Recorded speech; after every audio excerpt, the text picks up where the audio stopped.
Assalamualaikum warahmatullahi wabarakatuh. Saya Wanda Febriana Putri akan mempresentasikan bab 9, yaitu rangka pendesainan struktur sistem perencanaan dan pengendalian manajemen dalam mata kuliah Sistem Pengendalian Manajemen. Dalam bab 1, rangka pendesainan sistem perencanaan dan pengendalian manajemen, diuraikan bahwa dalam pendesainan SPPM menggunakan contingency approach dan human capital leverage approach, di mana contingency approach mengajarkan kepada kita bahwa kondisi lingkungan bisnis yang akan dimasuki oleh perusahaan menentukan desain struktur SPPM. Sedangkan human capital leverage approach diwujudkan melalui penggunaan mindset personel yang mencerminkan kondisi lingkungan yang dimasuki oleh perusahaan sebagai basis untuk mendesain struktur SPPM. Perencana kemudian mendesain struktur SPPM sedemikian rupa sehingga memungkinkan struktur sistem tersebut melepaskan potensi seluruh modal manusia dan mengarahkan serta memfokuskan seluruh potensi tersebut ke penyusunan rencana dan pelaksanaan rencana yang telah disusun. Yang selanjutnya, konsep struktur sistem dan rangka konseptual pendesainan struktur SPPM. Struktur sistem adalah komponen-komponen yang berkaitan satu dengan yang lain secara bersama-sama membentuk suatu sistem. Struktur sistem yang sehat adalah struktur yang setiap komponennya didesain sesuai dengan tuntutan lingkungan bisnis yang akan diterapi sistem tersebut.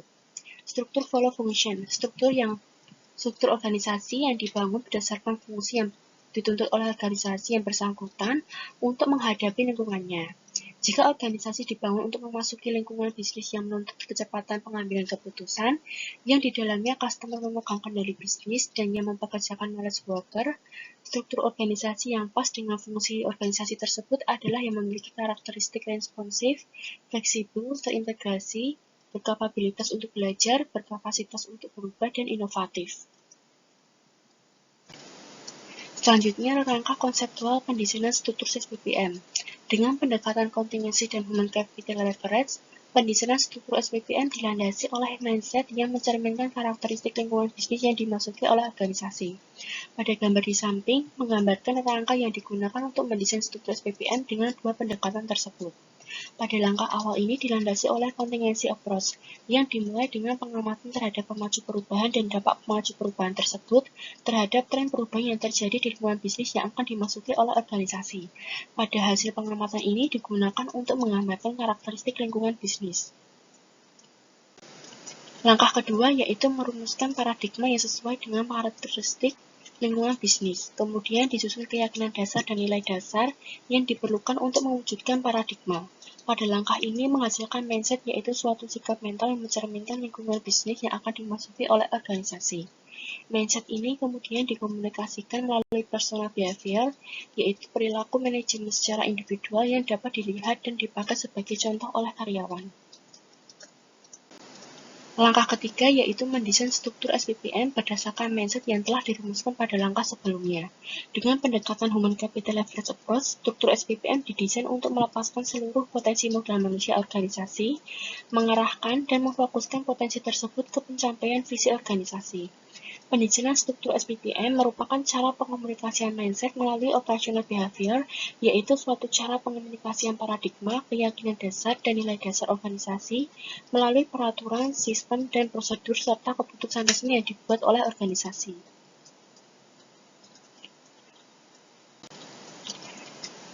Struktur sistem didesain untuk mengkomunikasikan customer value mindset, continuous improvement mindset, opportunity mindset, cross-functional mindset, dan employee empowerment mindset melalui struktur organisasi, jejaring informasi, dan sistem penghargaan.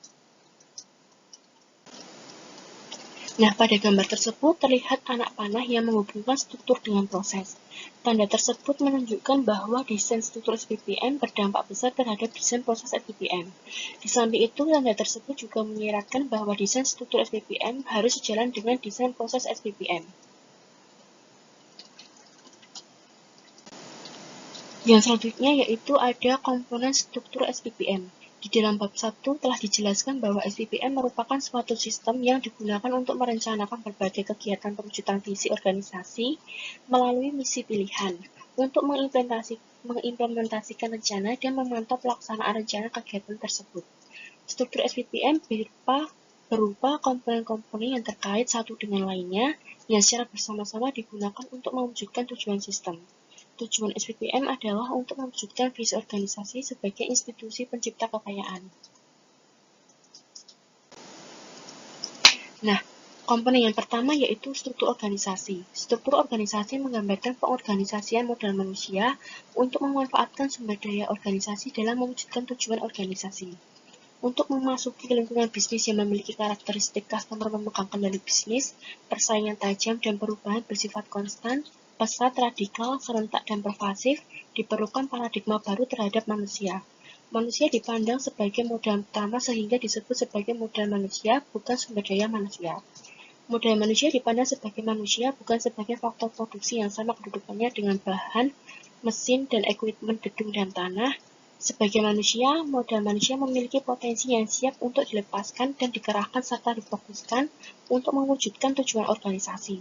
Organisasi perlu didesain untuk melepaskan seluruh potensi modal manusia dan mengarahkan serta memfokuskan seluruh potensi tersebut ke pewujudan visi organisasi.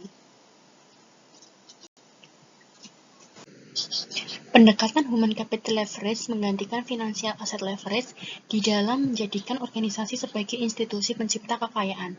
Dalam lingkungan bisnis global, customer memegang kendali bisnis. Oleh karena itu, organisasi perlu didesain untuk memungkinkan seluruh kegiatan modal manusia diorientasikan ke pemuasan kebutuhan customer. Diperlukan pergeseran paradigma terhadap organisasi dari organisasi yang semua dipandang sebagai a collection of functional blocks ke a pool of shared competency and results.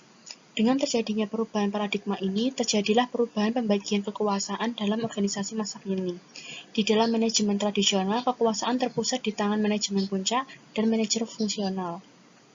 Di dalam organisasi yang digunakan untuk memasuki lingkungan bisnis global, kekuasaan berpindah ke tangan karyawan dan manajer yang diberi wewenang untuk mengelola sistem. Yang kedua yaitu jejaring informasi. Jejaring informasi ini merupakan komponen kedua struktur SPPM.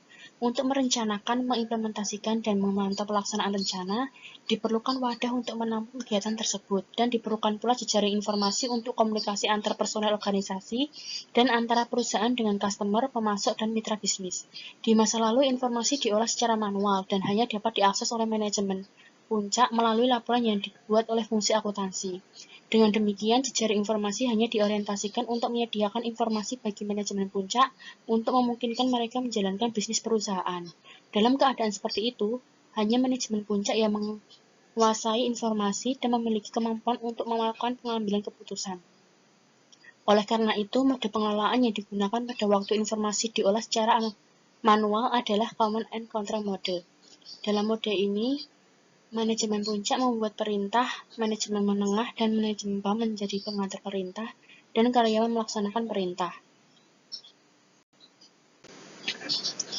Yang ketiga yaitu sistem penghargaan.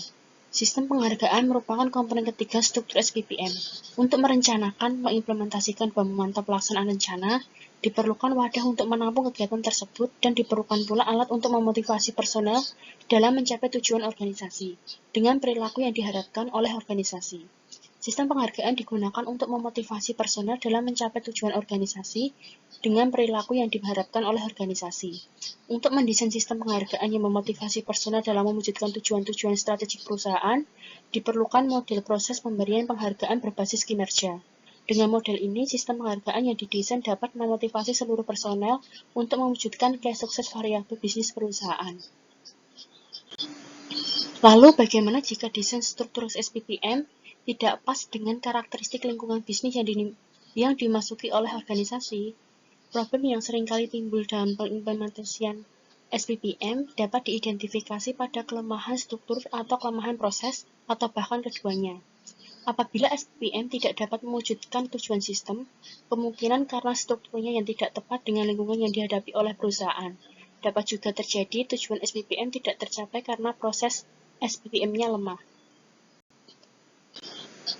Jika kita membawa organisasi ke dalam lingkungan bisnis yang di dalamnya customer memegang kendali bisnis, maka keberhasilan organisasi untuk mempertahankan kelangsungan hidupnya dalam lingkungan tersebut ditentukan oleh yang pertama, kemampuan organisasi untuk menghasilkan value terbaik bagi customer. Yang kedua, kemampuan organisasi untuk berbeda dari pesaing untuk dapat memenangkan pilihan customer. Oleh karena itu, jika kita membawa perusahaan ke dalam lingkungan tersebut, dengan struktur organisasi yang berfokus ke kepentingan produser, yang syarat dengan pengendalian dan yang didesain untuk mempertahankan status quo, maka kelangsungan hidup organisasi akan terancam, karena desain struktur organisasinya tidak sesuai dengan lingkungan bisnis yang dimasuki oleh perusahaan. Lalu bagaimana jika desain struktur SPPM tidak sejalan dengan desain proses SPPM? Jika misalnya perusahaan memasuki lingkungan bisnis yang kompetitif, yang menuntut organisasi memiliki karakteristik cepat, fleksibel, terpadu, dan inovatif, namun perusahaan mendesain organisasi hierarkis fungsional dengan jenjang yang tinggi. Meskipun organisasi tersebut dijalankan oleh manajer yang smart, menggunakan balance scorecard dalam perencanaan strategi, dan menggunakan activity-based budgeting dalam sistem penyusunan anggaran, organisasi tersebut tidak akan mampu berfungsi dengan baik dalam lingkungan bisnis yang turbulen tersebut. Hal yang sama akan terjadi apabila misalnya perusahaan sudah mendesain struktur organisasi, sejarah informasi, dan sistem penghargaan yang sesuai dengan tuntutan lingkungan bisnis global, namun masih menggunakan proses SPPM seperti functional based budgeting, dan strateginya masih difokuskan pada usaha untuk mengalahkan pesaing, maka tujuan untuk menjadikan organisasi sebagai institusi pencipta kekayaan tidak akan berhasil. Oleh karena itu, desain proses SPPM harus didasarkan pada desain struktur SPPM dan berbagai mindset yang telah dirumuskan. Sekian presentasi dari saya. Apabila ada kekurangan atau kesalahan, mohon maaf. Wassalamualaikum warahmatullahi wabarakatuh.